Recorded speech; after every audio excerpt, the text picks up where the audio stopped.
Thank you very much, Mr. Chairman, and to the ranking member.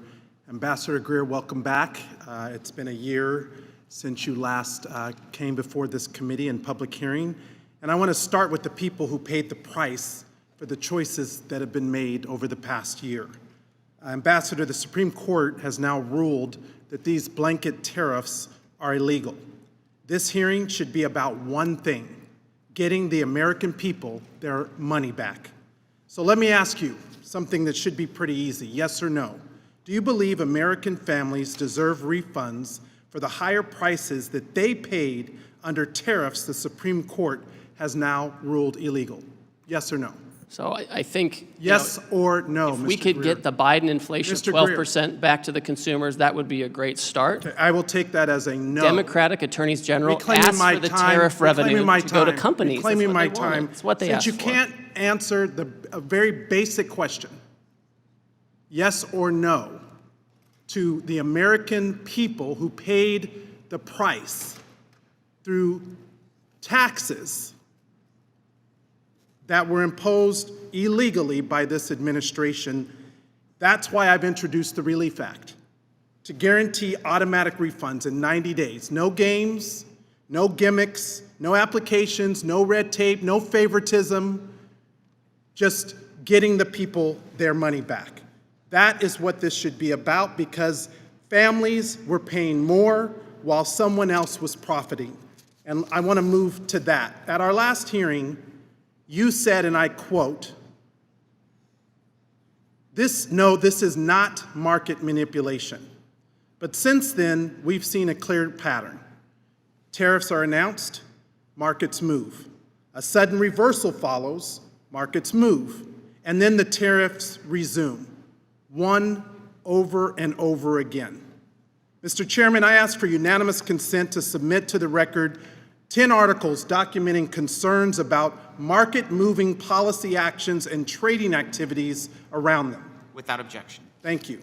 Ambassador, 18 minutes before last year's tariff pause, 18 minutes, traders placed enormous bets that the market would surge. And 46 minutes before the president's announcement on Iran negotiations just last week, someone shorted the oil market by hundreds of millions of dollars. Markets don't move like that by accident. And it raises serious questions about market manipulation and insider trading inside Donald Trump's administration. You told this committee that the original tariff pause was part of the plan. Well, if that's true, then that plan was worth billions to anyone who knew about it in advance at the expense of hardworking Americans. That's wrong. And it raises a very simple question. Who knew it and who profited off of the backs of the American people? It stinks. And at a minimum, it warrants an investigation. That's why I led a letter with 130 other Democrats asking for answers about the Liberation Day tariff pause. We still haven't received a response from you, Mr. Ambassador. Mr. Chairman, I ask unanimous consent to enter into the record the letter dated April 11th, 2025, into the record. Without objection. So, Ambassador, let me ask you, what steps have you taken specifically to ensure that no one under your supervision is trading on non-public market-moving information? We have ethics rules that are imposed, and every government employee, whether they're a political or whether they're career staff, they have to follow these rules. Every year, those who are in high positions, they have to fill out a form that says what trades they have, you're and so we turn those in. This is about a form. Someone with access to your information is actively moving markets minutes before announcements. Existing safeguards are clearly not working. Instead of delivering relief to working people, this administration is allowing insiders to profit while everyone else pays more.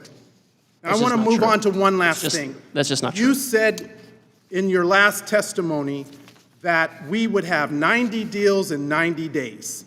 Did I say that? Yes, you did. I don't think I said that. I asked you. 90 days, 90 deals in 90 days. That's what you said. So how many do we have done? We have 18. 18 of 90. In I my didn't say book, 90 deals in that is a failing grade. Your testimony gloats how you've made just as many trade deals during your tenure as free trade agreements since 1985, but you know better than anyone that those free trade agreements went through Congress. And if you don't know that, then we have a bigger problem. Because the reality is there is no trade agreement that isn't binding, that isn't enforceable, and that no one has the opportunity to review. None of them have gone through Congress. Meanwhile, they are costing the American people more. And to me, the American people deserve better. They deserve their money back. They deserve accountability for the market manipulation and the insider trading. There's none of They that. deserve transparency, and right now, they're not getting any of that from this administration. We deserve better.